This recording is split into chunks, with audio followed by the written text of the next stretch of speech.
금요일 수업은 56번 상류따, 진리 상류따를 통해서 사성제와 관련한 공부를 하는 시간입니다. 그런데 어떤 이유 때문에 우리가 오늘하고 다음 주, 2주 동안 3시간씩 2번을 8정도에 대한 특강을 하겠다라고 계획을 세웠습니다. 8정도 특강을 이 수업 시간에 하는 이유는 뭔가요? 바로 불교 안에 유일하게 진리라고 불리는 것, 사성제가 있죠. 이 사성제 안에 구체적인 고멸의 실현 방법으로 제시되는 것이 8정도죠. 그래서 8정도를 특강으로 공부해야 되는 이 필요성을 진리상류따를 공부하는 이 수업 시간으로 우리가 맞추었다라는 거 일단 말씀드리고요. 자, 그의 깃도를 좀 보겠습니다. 사성제라는 것이 무엇일까라고 하면 방금 말씀드렸지만 불교 안에 진리라는 이름으로 나타나는 것은 사성제 하나입니다. 그런데요, 사성제 앞에 우리가 먼저 좀 이야기할 수 있는 것이 불교 안에는 또는 부처님은 삶을 설명하는 아주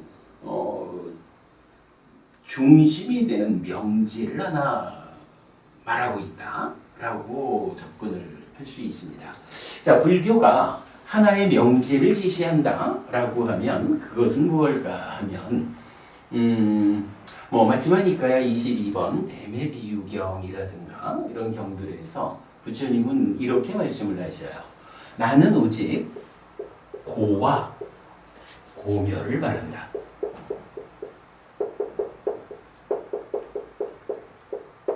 그러니까 부처님 생각에는 왜 중생으로 내가 괴로울까? 불만족한 삶을 살아야 할까?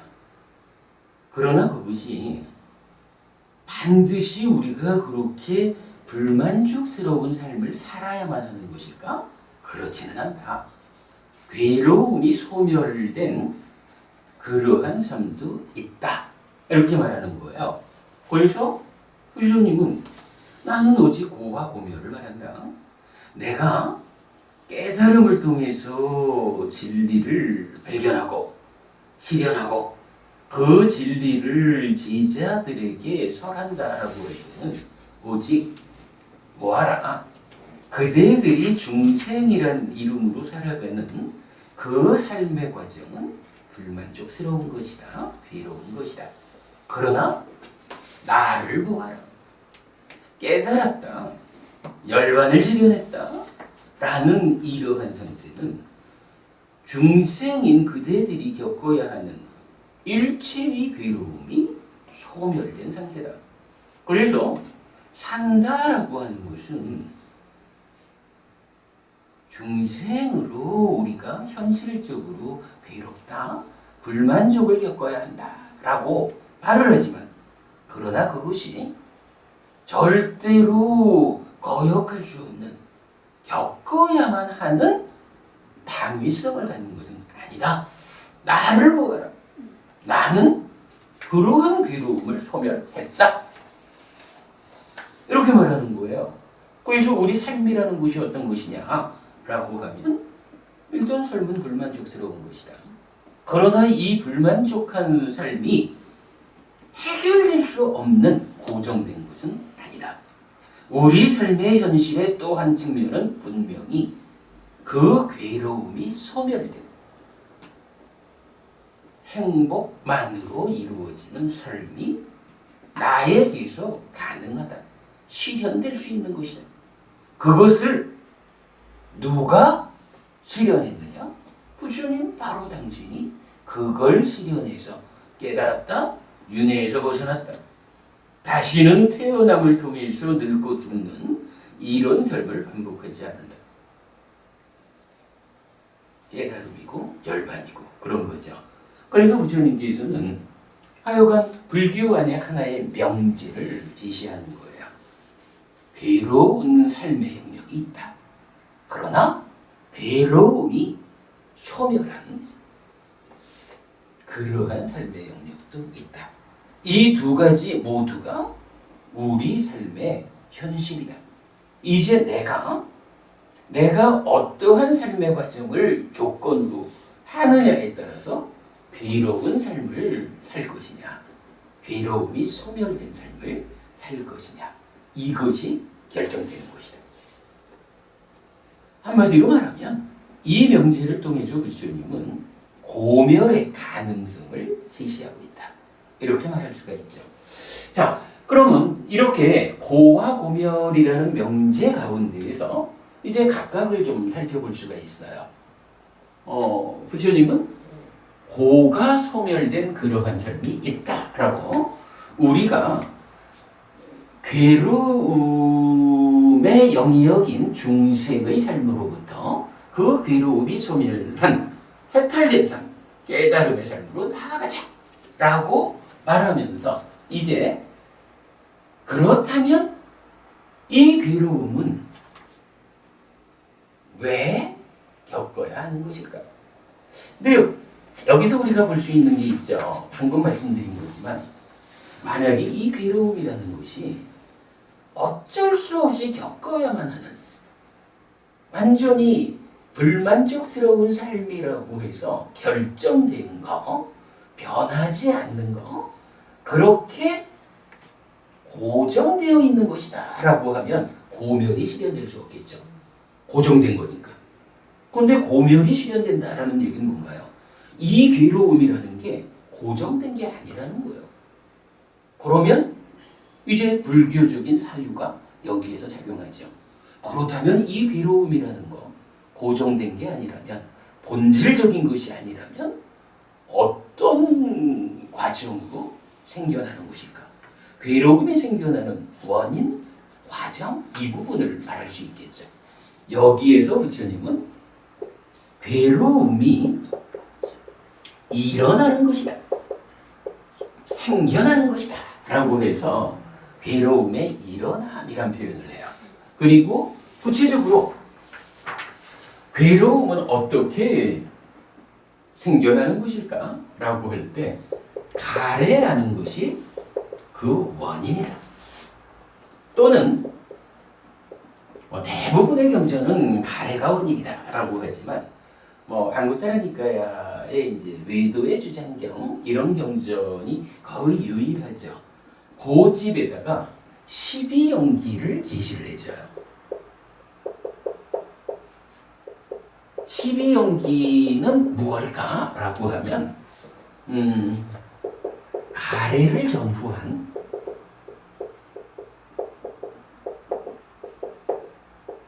괴로움의 발생 과정, 그렇게 말할 수가 있어요.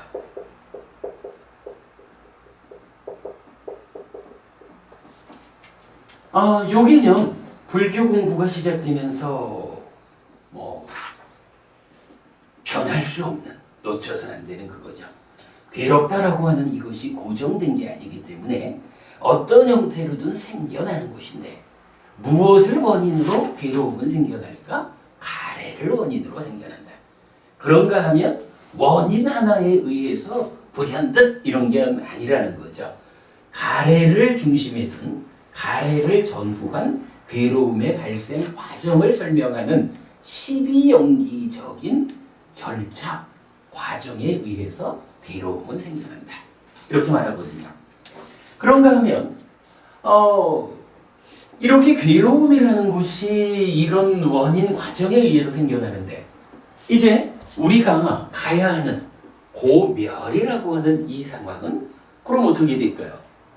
고멸이라고 하는 이거는요, 괴로움 보고 괴로움아 너 없어져라 이렇게 말하면 스스로 아이고 무서워 하고 괴로움이 도망가지는 않죠.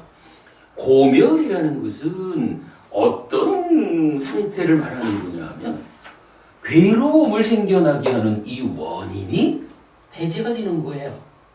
그래서 고멸은 괴로움의 발생 원인인 가래가 소멸한 것이다. 이렇게 말해줘요. 그런가 하면 역으로 12연기가 이건 좀 표현은 좀 애매하지만 12연기가 소멸의 측면으로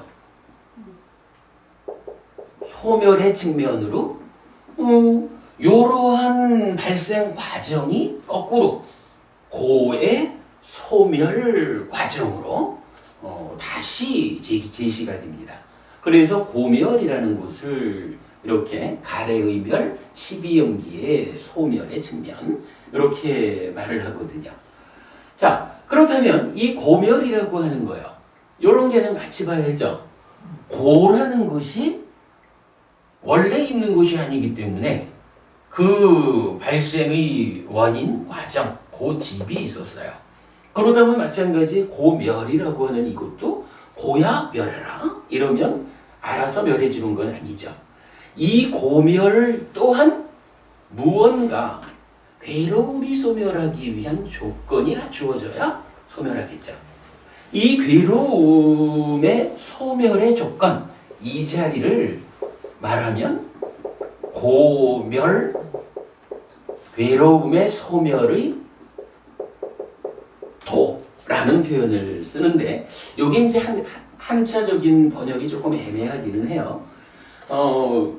이 고멸도라는 이 자리에서 무엇이 제시되느냐 하면 여기에 팔정도라는 것이 제시가 되는 거예요. 그러면서 이 고멸도는 단순히 괴로움의 소멸을 위한 길, 방법 이런 식으로 설명되지는 않아요. 이건 중국 사람들의 번역의 문제고 원어로 보면 고멸로 이끄는 실천이라고 요런 실천이라는 개념이 여기에 적용이 돼요. 그래서 원래는 이게 고멸도가 아니고 고멸의 실천 이렇게 해야 되는데 아니면 고멸도의 실천 이래 해야 되는데 번역상 좀 애매함은 있어요. 그러나 어쨌든 팔정도라는 것이 요 자리 고멸을 위한 조건으로 제시가 되는 거예요. 그러면 이제 타당하죠. 가래를 원인으로 괴로움이 생겨난다라고 하면 고멸도인 팔정도를 원인으로 괴로움은 소멸한다.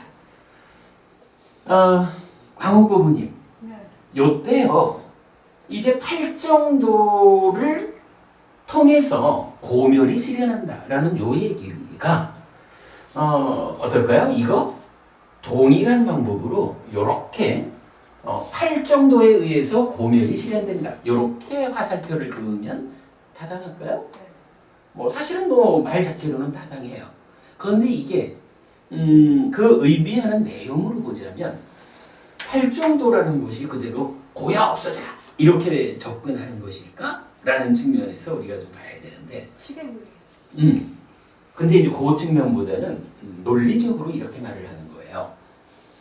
괴로움을 소멸시켜야겠다 라고 하면 괴로움 너 없어져라 이래가지고 괴로움이 소멸하지 않는다는 거예요. 어떻게 해야 될까요? 바로 이 괴로움을 소멸하려 하는데 문제는 이 괴로움이 자체적으로 있는 게 아니라 괴로움을 발생시키는 가래라는 요것 때문에 생겨나는 거거든. 그래서 고멸이라고 하는 것은 바로 요 가래가 없는 그 상태를 말하거든요.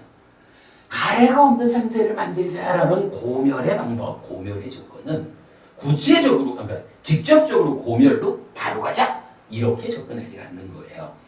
물론 뭐 그래도 결과적으로는 이게 맞지만 그러나 요 과정을 조금 더 풀어서 생각을 하면 팔정도라는 고멸도는 이쪽으로 가는 거예요. 고멸도가 고집으로 괴로움을 소멸시켜야겠는데 고집아 가래야 너 때문에 괴로움이 소멸하지 않아. 아무래도 내가 너를 손 좀 봐야겠어. 고멸로 직접 가자라고 하는 것은 사실은 좀 애매해요. 그래서 고집인 팔정도로서 가래를 소멸한다. 가래를 제거한다. 라는 그 일을 하는 거예요. 그러면 이렇게 가래가 제거된 고집이 제거되면 그게 뭐예요? 고멸이잖아. 이렇게 그림이 그려진다는 거예요. 스님 따뜻하죠? 경전은 전체적으로 고멸을 실현하자라는 이야기를 할 때 고야 없어져라라고 직접 가는 게 아니에요. 어쨌든 괴로움을 생겨나게 하는 가래라고 하는 가래를 부수자. 가래가 뭐냐 하니 괴로움이 생겨나는 그 중심에 자리하고 있는 곳이다. 그러니 12연기의 소멸 측면으로 접근해서 무명을 소멸함으로써 행을 소멸하고 이런 식으로 12연기의 소멸 과정을 가는 어쨌든 그래서 우리가 뭐 고와 고멸이라는 불교 안에 대명제를 고집멸도라고 확장을 시켰죠. 조건관계까지. 그러면 이렇게 고집, 고멸, 고멸도라는 요거를 뭐라고 부르냐 하면 네 가지 성스러운 진리다. 그래서 사성제라고 부른단 말이에요. 요런 사성제라고 하는 진리에서 이제 비로소 고멸도 성제로서의 팔정도가 팔정도가 제시되는데 그러다고 팔정도라는 길이 있다 그래가지고 가는 건 아니죠. 팔정도를 실천한다라는 것이 고멸도의 구체적 내용이죠. 그래서 팔정도라고 하는 부처님이 알려주는 가래를 소멸함으로써 고멸로 이끄는 이러한 방법이 있어요. 그 방법을 일러주신 그대로 실천하는 일을 통해서 가래를 제거하는 거예요. 가래가 소멸된 그 상황을 만들면 부처님 딴 거 아니다. 그게 바로 고멸이다. 열반이다. 해탈된 삶의 실현이다. 깨달음이다. 이렇게 말해주는 거죠. 자, 우리가 팔정도 특강을 하자 그랬어요. 그러면 팔정도 특강 뭐 하자는 건가요? 바로 고와 고멸의 명제 위에서 사성제라는 진리가 드러나고 이 진리에서 고멸을 실현하기 위해서 우리가 어떤 삶을 살아야 하느냐, 어떤 노력을, 어떤 수행을 해야 하느냐에 대한 방법론으로 제시되는 것이 팔정도다. 고멸 도성제다. 이 부분을 먼저 우리가 자리매김을 하고 팔정도 이야기를 들어가야 되겠죠. 요 이야기를 그림으로 그려서 나타낸 것이 자, 우리 그 윤회의 진실 교재에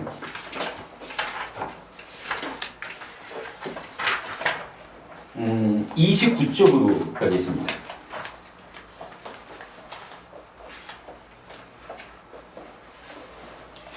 자, 29쪽 보시면 사성제 1, 포괄적인 사성제라고 했어요. 그래서 전법륜경하고 외도의 주장경을 통해서 고집, 고멸, 고멸도 이랬는데 여기서 화살표 그렇게 큰 게 드러나죠? 고멸도라는 것은 고집 쪽으로 고집을 공략해가지고 고집이 완전히 공략되면 그것이 그대로 고멸이다 라는 요 부분을 설명하고 있어요. 불교 공부를 하면서 그 시작 자리에서 우리가 명확하게 해야 되는 것이 바로 요 얘기일 겁니다. 팔정도는 가래를 소멸하는 고집의 멸을 도모함으로써 고멸을 실현하는 방법이다 라는 거. 예, 이렇게 일단 공부를 시작하겠습니다.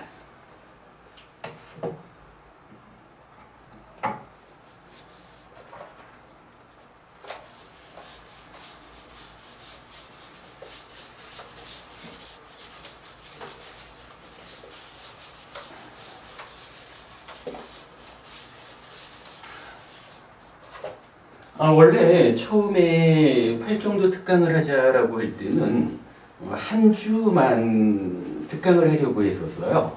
그래서 우리가 뭐 팔정도에 대해서 기본적으로 알고 있다라는 것을 전제로 팔정도에 대한 좀 더 상세한 이야기를 한 3시간 잡아가지고 공부를 하자라고 생각을 했는데 제가 특강 준비를 하는 가운데에서 생각을 해보니까 이 특강이 아주 잘 준비된 분들만을 위한 특강이어서는 안 되겠다.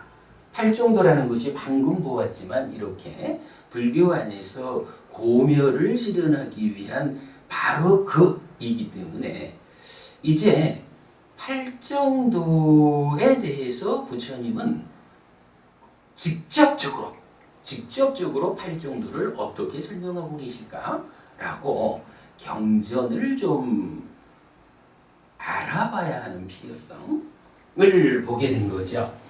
그래서 여러분 우리 저 사부니까야 있잖아요. 디가니까야, 마치마니까야, 앙구따라니까야, 상류따니까야 이래 있는데 그 중에 뭐 세 번째로 상류따니까야가 있어요. 이 상류따니까야 어떤 것이죠? 기본적으로 니까야라고 하는 것은 경모음이죠. 경이라는 말은 빨리어로 숫다예요. 숫다의 모음, 그러니까 많은 경들을 모아놓은 것이 니까야라고 부르는 거죠.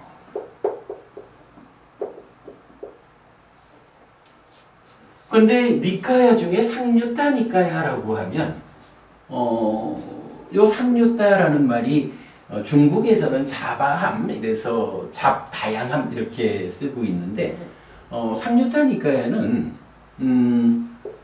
경전을 분류하면서 동일한 주제를 설하는 경전들을 모아놓은 모음이에요. 그래서 주제별로 설해진 경전 모음 이렇게 보면 되거든요.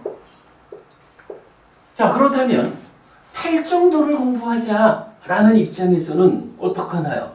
뭐 단순하게 여기다 대응해 보면 되죠. 팔정도를 주제로 설해진 경전 모음이 있으면 그 경전 모음만 한번 쭉 보지요. 뭐.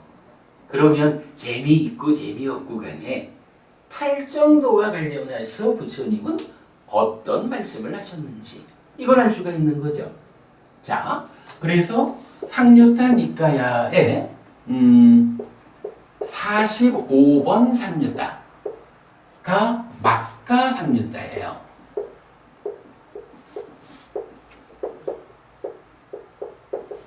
막가라는 것이 길도자로 번역되는 말이에요.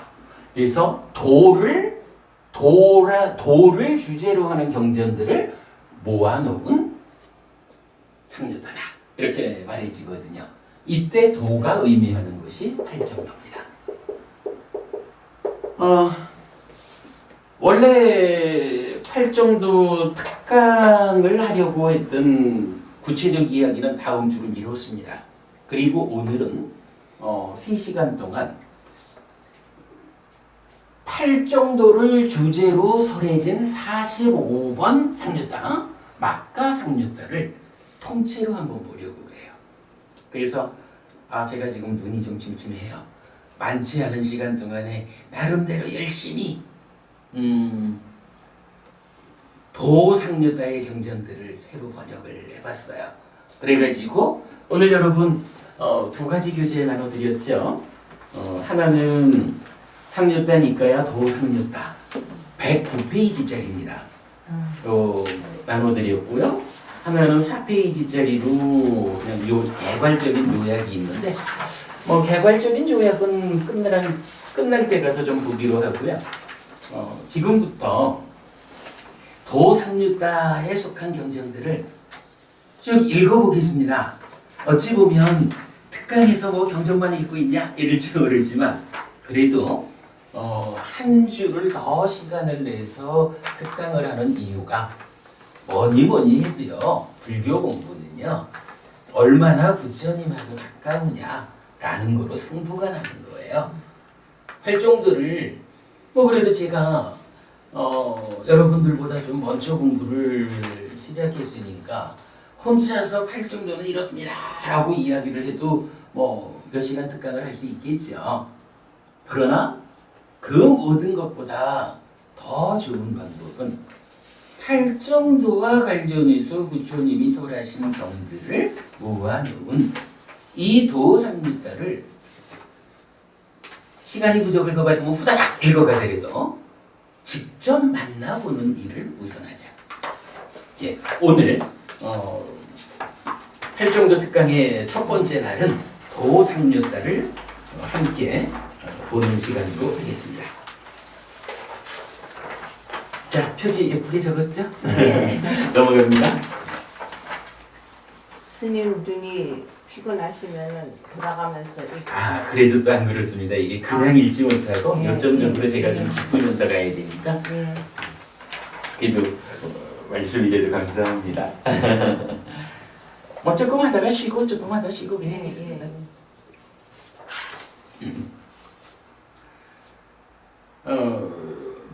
막가상류 땅 1번 아위자 왁고라고 해서 아위자가 무명이라는 말이고요. 왁고라는 것은 품이라는 품이라고 번역을 하는 건데 보통 한 10개의 경전들을 모아가지고 하나의 품으로 이렇게 분류를 하고 있어요. 자, 첫 번째 무명품에서 첫 번째가 아위자 숙당 45번 상류다의 1번 경이죠. 무명경입니다. 이렇게 나는 들었다. 한때 세종께서는 사와티에서 제타와나의 아나타 빈디카 사원에 머무셨다. 거기서 세종께서는 비구들을 부르셨다. 비구들이여 라고. 대덕이시여 라고 비구들은 세종께 대답했다. 세종께서는 이렇게 말씀하셨다. 비구들이여, 무명은 불선법들의 증득에 앞서는 것이고 실이 없음과 옷다빠 없음이 뒤따른다. 비구들이여, 무명과 함께하는 어리석은 자에게 삿된 견해가 생긴다. 삿된 견해를 가진 자에게 삿된 사유가 생긴다. 삿된 사유를 가진 어리석은 자에게 삿된 말이 생긴다. 삿된 말을 가진 어리석은 자에게 삿된 행위가 생긴다. 삿된 행위를 가진 어리석은 자에게 삿된 생활이 생긴다. 삿된 생활을 가진 어리석은 자에게 삿된 정진이 생긴다. 삿된 정진을 가진 어리석은 자에게 삿된 삿띠가 생긴다. 삿된 삿띠를 가진 어리석은 자에게 삿된 삼매가 생긴다. 이랬어요. 자, 기본적으로 무명이라는 것을 제시를 했죠. 무명이 뭔가요? 12연기에서 첫 번째 지분으로 나오는 결국은 중생들의 불만족스러운 삶의 근본 원인이 되는 거. 이렇게 나오는 거죠. 자, 요 무명이라는 것을 제시하면서 무명은 모든 불선법보다 앞서는 것이다. 불선법 이러니까 뭐 좋지 않은 것들 이런 얘기죠. 10악업을 말하기도 하고 어쨌든 그것과 함께하면 불선법이라고 불리는 그것과 연계되어 살면 괴로움을 만드는 뭐 이런 식으로 불선법 이해하면 되겠죠. 그러니까 무명이 불선법들의 증득에 앞서는 것이다 라는 얘기는 무명이 있으면 그것 때문에 불선법들이 나하고 관계를 맺게 되어서 그 때문에 괴로운 삶을 산다. 이런 얘기죠. 이어가지고 실이 없음과 옷닦바 없음이 뒤따른다라고 했어요. 그러니까 무명이 생기면 삶의 과정에서 실이라는 것과 옷닦바라는 것이 뒤따른다. 이렇게 말을 하는데 이 실이라고 하는 거를 요거는 사실은 굉장히 중요한 개념이에요. 우리 초기불전연구원에서는 실이를 양심이라고 번역하고 있고 옷닦바를 수치심이라고 번역을 하고 있고요. 한국빨리성전협회에서는 부끄러움, 창피함 이렇게 번역을 하죠. 그리고 중국에서는 한자로 못 쓰겠다. 참과 괴라고 번역을 하는 거예요. 이때 실이라는 것이 구체적인 의미가 뭐냐라고 하면 우리는 이제 이거를 좀 직접적인 번역을 해서 쓰고 있어요. 자책에 대한 두려움.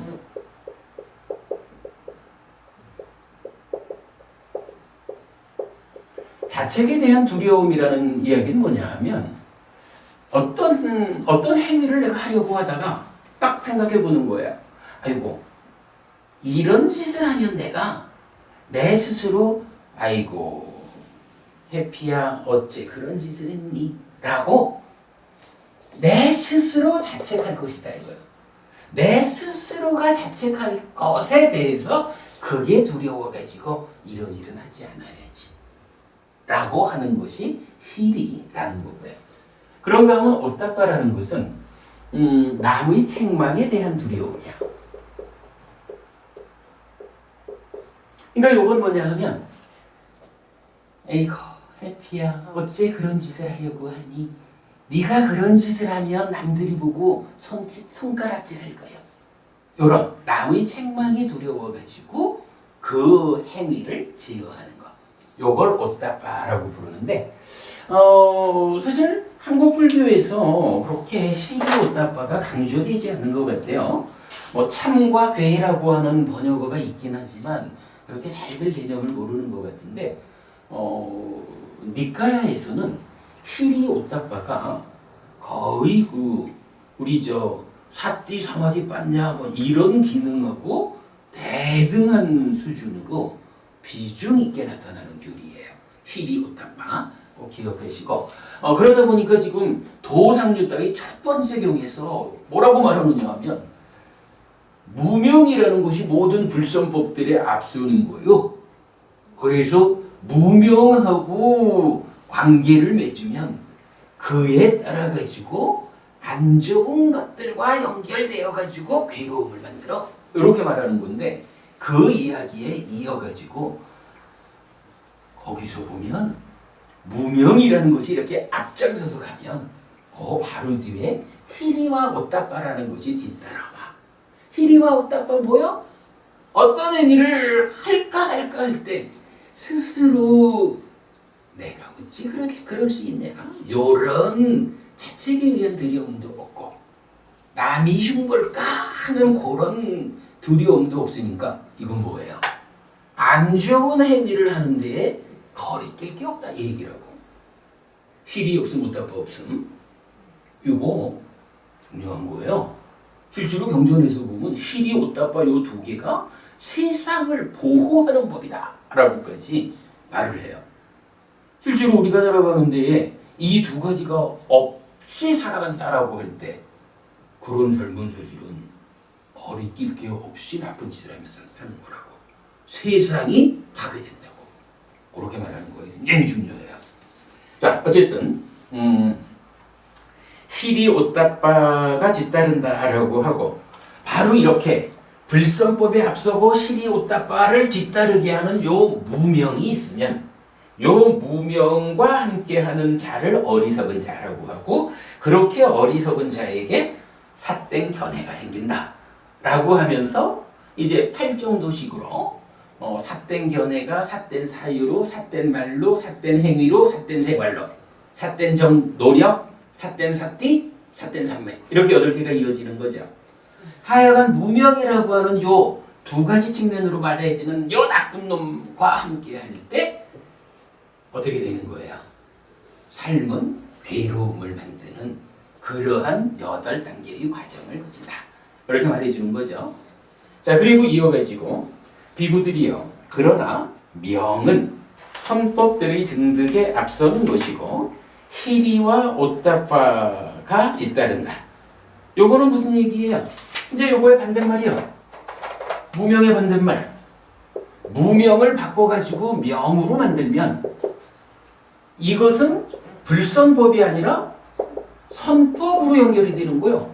선법으로 연결된다는 얘기는 뭐예요? 불선법이 고였는데 선법은 고멸로 이래가는 거죠.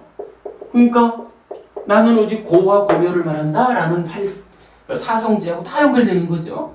그럴 때 여기에는 명은 선법이 앞선다라고 했고 이어가지고 그러한 삶은 희리 오따빠가 뒤따른다. 무명일 때는 희리 없음, 오따빠 없음이 뒤따랐는데 이제 명이라고 하는 것과 연결이 되면 이제는 어떤 행위를 할까 말까 할 때 에이구 내가 어찌 그런 짓을 할까 해가지고 스스로 행위를 지어가고 이런 짓을 하면 남이 흉볼 거요 라는 두려움 때문에 행위가 제어되고, 이러니까 어떠한 행위를 하든지 간에 그 행위가 괴로움을 만드는 올바르지 못한 행위다라고 하면 제어될 것이고, 이 행위가 행복을 만드는 바른 행위다라고 하면 거침없이 행할 수 있고, 이렇게 되겠죠. 이렇게 이제 무명과 명 두 가지를 시리오타파 또는 불선법 선법과 대응해가지고 요것을 삿된 견해냐 바른 견해냐 그 앞쪽에 내세우는 거예요. 자, 그러면서 이어가지고 비구들이요. 명과 함께하는 현명한 자에게 바른 견해, 정견이 생긴다. 바른 견해를 가진 현명한 자에게 바른 사유가 생긴다. 바른 사유를 가진 현명한 자에게 바른 말, 정어가 생긴다. 바른 말을 가진 현명한 자에게 바른 행위, 정업이 생긴다. 바른 행위를 가진 현명한 자에게 바른 생활, 정명이 생긴다. 바른 생활을 가진 현명한 자에게 바른 정진, 정정진이 생긴다. 바른 정진을 가진 현명한 자에게 바른 사띠, 정념이 생긴다. 바른 사띠를 가진 현명한 자에게 바른 삼매가 생긴다. 라고 했어요. 자, 이러면서 이제 이 도삼류다의 첫 번째 경전은 무엇을 어떻게 전개가 되는 건가요? 바로 무명과 관련해가지고 안 좋은 8가지 길이 나왔지만 이 명으로부터 시작되면 명에서 첫 번째로 바른 견해가 생긴다 이렇게 말하는 거죠. 그리고 바른 견해를 조건으로 바른 사유가 생긴다. 그리고 바른 사유를 조건으로 바른 말이 생긴다. 바른 말이 생기면 바른 행위, 정업이 생긴다. 바른 행위를 조건으로 정명, 바른 생활이 생긴다. 그리고 연이어서 바른 노력, 정점진이 생긴다.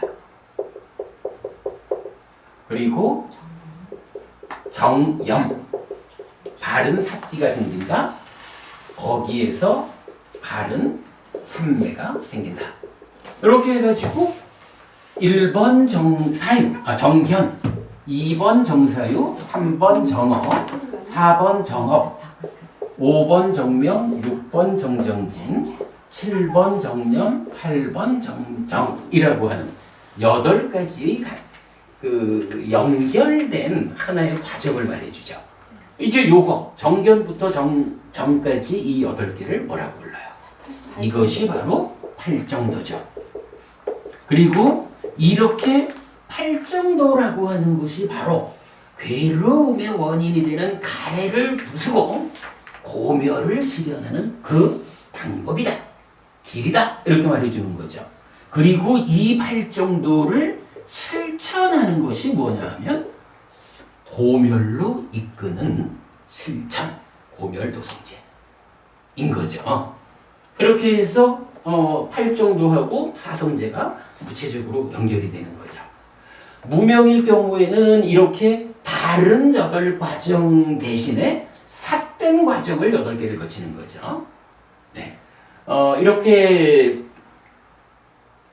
도상류다의 첫 번째 경전은 무명, 시리오타파 이 부분들 앞에 제시하면서 팔정도라는 것을 구체적으로 처음 말을 해줬죠.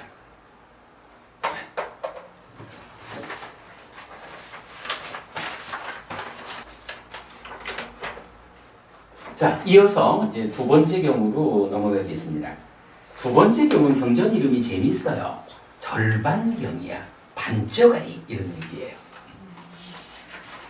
이렇게 나는 들었다. 한때 세종께서는 삭가에서 나가락가라는 삭가들이 번화가에 머무셨다. 그때 아난다 존자가 세종께 다가갔다. 가서는 세종께 절을 올리고 한곁에 앉았다. 한곁에 앉은 아난다 존자는 세종께 이렇게 말씀드렸다. 대덕이시여, 좋은 친구, 좋은 우정, 좋은 친교는 범행의 절반입니다. 자, 불교 안에서 많이 나타나는 단어가 범행이란 말이 있어요.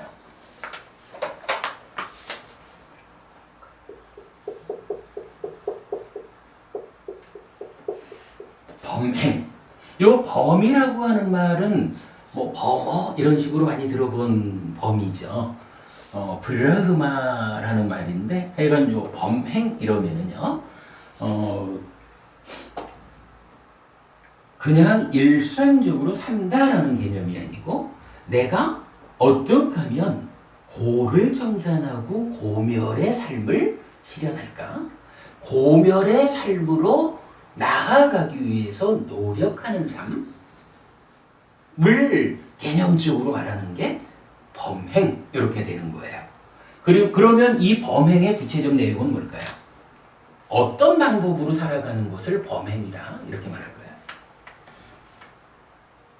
모범적인 뭐 그보다 더 구체적인 표현이 활동도죠. 그렇죠. 팔정도를 실천하는 삶이 범행이지 뭐. 범행이라는 말을 꼭 기억하세요. 그 바로 위에 원어 쪽에서 보면 그 원어 밑에서 두 번째 줄 보면 반때 브라흐마짜리양 야티단 이렇게 나오죠. 그 브라흐마짜리라는 말이 범행이라는 원어예요. 브라흐마짜리. 어쨌든 이제 아난다 존자가 부처님한테 가가지고 부처님 좋은 친구를 사귀고 좋은 우정을 맺고 좋은 친교를 갖는 것은 범행의 절반은 되는 것 같습니다. 바로 이렇게 팔정도를 실천하는 삶을 향상으로 이끄는 그러한 행위의 한 절반 정도는 뭐니 해도 좋은 친구가 필요해. 이런 이야기겠죠. 그랬더니 부처님이 스님 이거 맞는 얘기일까요? 이렇게 인정할 수 있나? 좋은 친구가 범행의 절반은 될 거야 하는 게 인정할 수 있겠어요? 근데 부처님은 그걸 인정을 안 해요. 자, 그러지 말라 안 한다요. 그러지 말라 안 한다요. 좋은 친구, 좋은 우정, 좋은 친교는 범행의 전부이다. 안 한다요. 좋은 친구, 좋은 우정, 좋은 친교를 가진 자에게 이런 것이 기대된다. 8요소로 구성된 성스러운 도, 즉 8정도를 닦을 것이고 8요소로 구성된 성스러운 도를 많이 행할 것이다.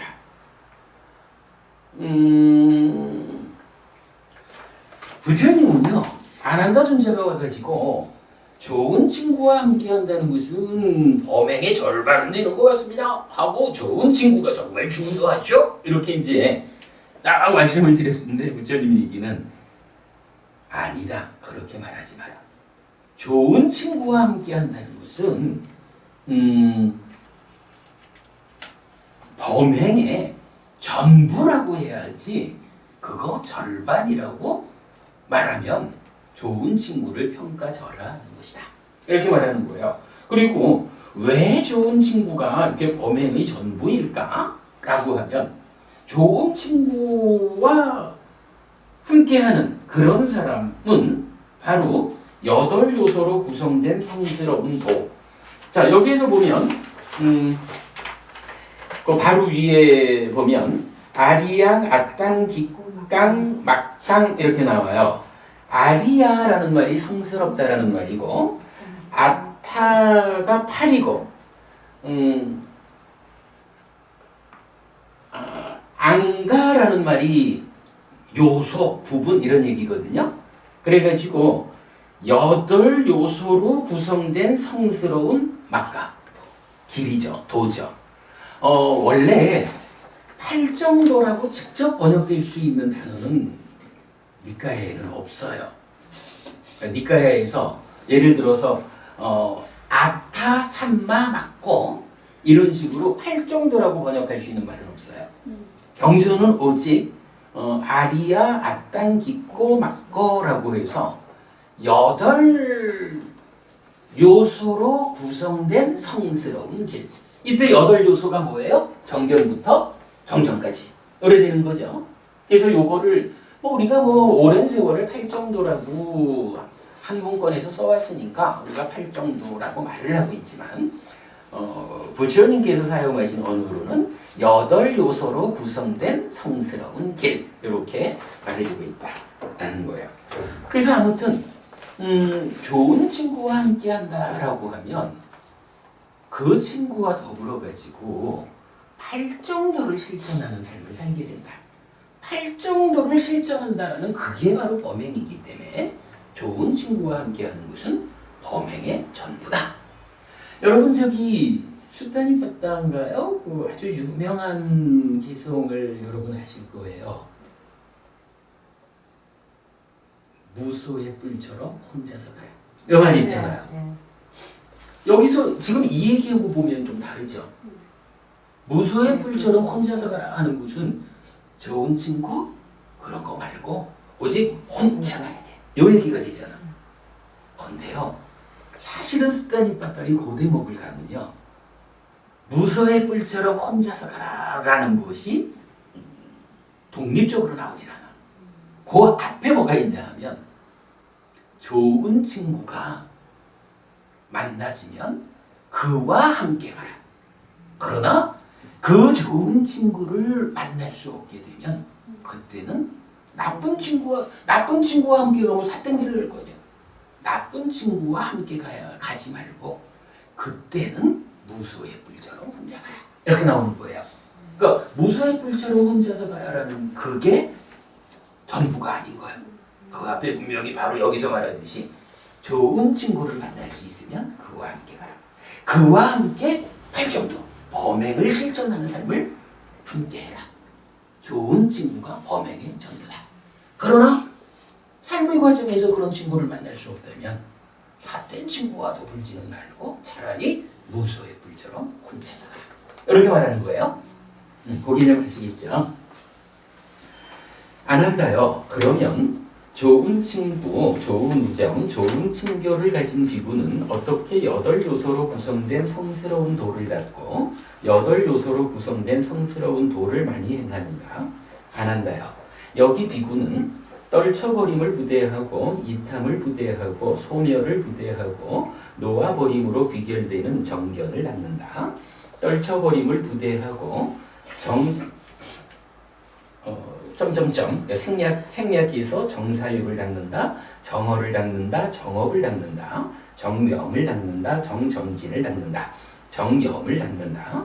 떨쳐버림을 부대하고 이탐을 부대하고 소멸을 부대하고 놓아버림으로 비결되는 정정을 닦는다. 안 한다요. 좋은 친구, 좋은 우정, 좋은 친교를 가진 친구는 이렇게 8요소로 구성된 성스러운 도를 닦고 8요소로 구성된 성스러운 도를 많이 행한다. 자, 여기서 떨쳐버림을 부대하고 이탐을 소멸을 부대하고 놓아버림으로 기결되는 요런 좀 어려운 설명이 필요한 이야기는 뒤로 미루겠습니다. 되도록 오늘은 경전을 좀 스피드하게 읽을 수 있도록 하겠습니다. 자, 그래서 어쨌든 좋은 친구는 이렇게 8정도를 함께 닦을 수 있게 공부하다가 좀 게으르면 버시요, 도반이요 공부합시다. 이렇게 공부를 이끄는 좋은 친구가 범행의 전부다. 그러면서 또 재미있는 표현이 나와요. 안 한다요. 다시 이런 방법으로 좋은 친구, 좋은 우정, 좋은 친교는 범행의 전부라고 알아야 한다. 안 한다요. 나를 좋은 친구로 삼아서 태어나는 것인 중생들이 태어남에서 벗어나고 늙는 것인 중생들이 늙음에서 벗어나고 죽는 것인 중생들이 죽음에서 벗어나고 슬픔 비탄 고통 고뇌 절망하는 것인 중생들이 슬픔 비탄 고통 고뇌 절망에서 벗어난다. 안 한다요. 이런 방법으로 좋은 친구, 좋은 우정, 좋은 친교는 범행의 전부라고 알아야 한다. 자, 우리가 살아가는 과정에서 이렇게 범행을 함께하는 좋은 친구가 있다라는 것이 삶을 향상으로 이끄는 전부다 이렇게 말하는데 이제 부처님 여기서 한 줄 더 뜨시는 거예요. 이렇게도 봐야 해. 그대들이 누구냐 하면 나의 지지하여. 부처님 이렇게 말씀하시는 거죠. 그럴 때에 부처님이 누구냐 하면 바로 이 범행을 완성하는 완성하신. 그래서 좀 전에도 말했지만 좋은 벗이 있으면 그와 함께 할 정도로 실천하는 삶을 가고 그러지 못하면 혼자 가라 이렇게 말하잖아요. 좋은 친구가 있는데 누군지 아니? 나요. 부처님이 이렇게 말씀하시는 거예요. 부처님을 벗으로 해서 부처님의 흉내를 내면서 부처님이 살아가는 그 삶을 그대로 뒤쫓아가면서 삶을 산다라고 하면 그의 삶은 아주 효과적으로 향상으로 이끌린다. 그래가지고 결국 여기서는 뭐라고 하나요? 태어나고 늙고 죽는 것이고 슬픔, 비탄, 고통, 고뇌, 절망이라는 아픔을 겪어야 하는 요거 뭔가요? 12연기에서 말하는 괴로움의 양상이죠. 이러한 괴로움의 양상들로부터 부처님을 벗하는 삶을 통해서 벗어날 수 있다. 달리 말하면 12연기의 소멸을 실현할 수 있다. 이렇게 말해주는 거죠. 아무튼 제가 옛날에 그런 글도 한번 쓴 적이 있지만 부처님은 누구냐 하면요. 이렇게 우리한테 친구가 되는 분이에요. 부처님은 다른 종교들에서 말하는 그 아주 권위가 있는 권능 가진 자로서의 교주 이렇게 존재하기보다는 그저 내 옆에서 함께해서 내가 더불어 살아가는 일을 통해서 내 삶이 향상할 수 있는 이런 좋은 벗의 역할을 해주는 그런 스승이다 라는 부분 불교 신자들이 자부심을 가질 수 있는 그런 스승의 모습이죠. 자, 이렇게 좋은 친구는 범행의 전부입니다. 그 다음에 세 번째 경우는요, 사리푸타 경우인데요. 이 경우는 동일한 내용을 경우만 좀 달리 불러요. 두 번째 경우에서는 어땠어요? 아난다尊자가 절반입니다. 이랬더니 부처님이 아니다. 이랬잖아요. 세 번째 경우는 사리푸타尊자가 와서 부처님한테 부처님 좋은 친구는 범행의 전부라고 생각합니다. 이렇게 말씀드리니까 그죠? 그래서 부처님이 그러하다 라면서 동일한 말씀을 하셔요. 자, 세 번째 경 넘어가고요. 이제 네 번째 경입니다. 7페이지로 가네요. 자누손이 바라문 경입니다. 사와띠에서 설해졌고요. 그때 아난다 존자는 오전에 옷차림을 바르게 하고 바루와 가사를 지니고 탁발을 위해서 사와띠로 들어갔다. 아난다 존자는 자누손이 바라문이 앞말이 끄는 전체가 흰 마차를 타고 사와띠를 나가는 것을 보았다. 참으로 그것은 흰 장신구를 단 흰 말에 흰 멍에를 얹었으며 흰 장식을 한 흰 수레에 흰 고삐에 흰 모리막대에 흰 일산에 흰 터번에 흰 옷에 흰 신발을 신고 있었으며 흰 부채로 부채질을 받고 있었다. 이런 글을 보고 사람들은 존자들이요 참으로 범천의 마차입니다. 참으로 범천의 마차의 모습입니다. 라고 말했다. 하여간 자누손이 바라문이 그 당시 인도 사회에서는 다시 보기 어려운 화려한 모습을 그런 마차를 타고 가니까 이게 정말 범천의 마차입니다. 라는 높은 하늘 세상의 신들이 타는 마차입니다. 이렇게 말하는 거죠. 그때 아난다 존자는 사와띠에서 탁발을 하여 공양을 마치고 탁발에서 돌아와서 세종께 다가갔다. 가서는 세종께 덜을 올리고 한곁에 앉았다. 한곁에 앉은 아난다 존자는 세종께 이렇게 말씀드렸다. 대덕이시여, 여기 저는 오전에 옷차림을 바르게 하고 쭉 내지해서 참으로 범천의 마차입니다. 참으로 범천의 마차의 모습입니다. 라고 사람들이 말했습니다. 참으로 대덕이시여, 이 법과 율에서도 신령스러운 마차를 선언할 수 있습니까? 이 법과 율에서도 범천의 마차를 선언할 수 있습니까? 그러니까 세간살이에서는 보니까 자누손이 바라보니 탄 이 마차가 정말로 범천의 마차요. 아주 높은 하늘의 신이 타는 그런 마차인데 부처님, 우리 부처님 가르침이라는 이 법과 율에서도 그런 범천의 마차라고 할 수 있는 그런 비교되는 것이 있습니까? 이렇게 묻는 거죠. 가능하다 안 한다요? 라고 세종께서는 말씀하셨다. 안 한다요. 이 8요소로 구성된 성스러운 도에 대해 지시하는 이 말이 범천의 마차라고도 법의 마차라고도 위없는 전승이라고도 하는 것이다. 그러니까 부처님이 가능해. 이 법과 유래도 범천의 마차라고 할 만한 것이 있어. 라고 하면서 뭐예요? 8요소로 구성된 성스러운 도, 즉 팔정도가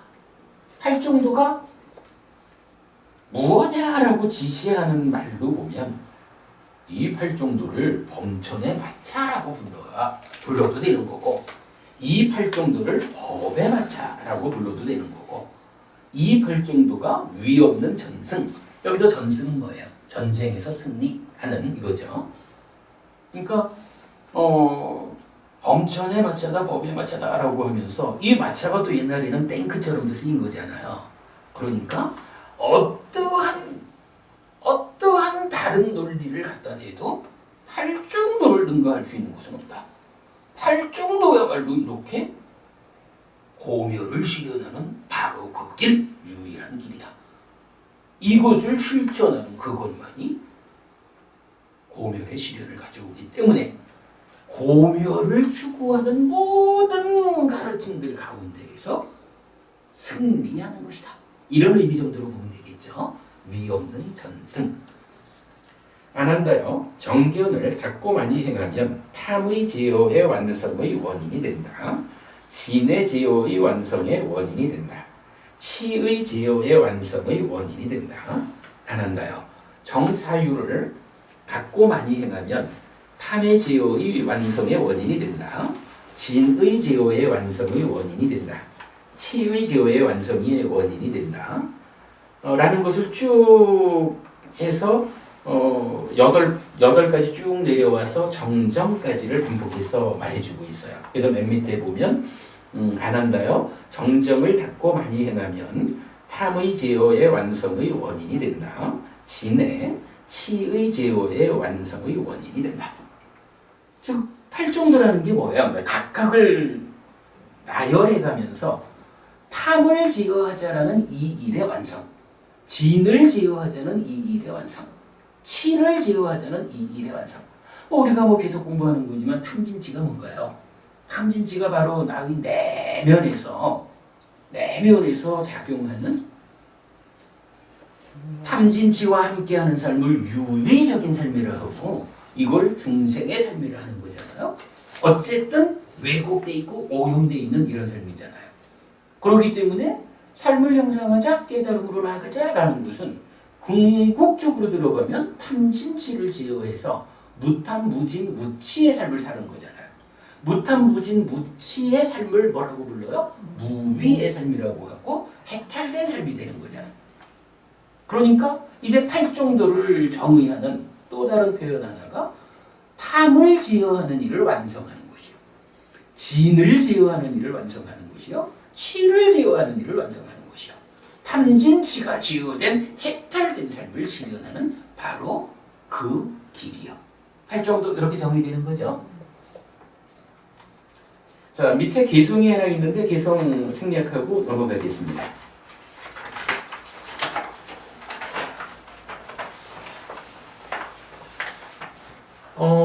3시 20분이 됐네요. 여기까지 하고 아니다. 병정 2개만 좀 하면서 이제 5개 한 거지? 4개 한 거구나. 여기까지 하고 좀 쉬었다 하죠? 네, 10분만 쉬었다가 다시 하겠습니다.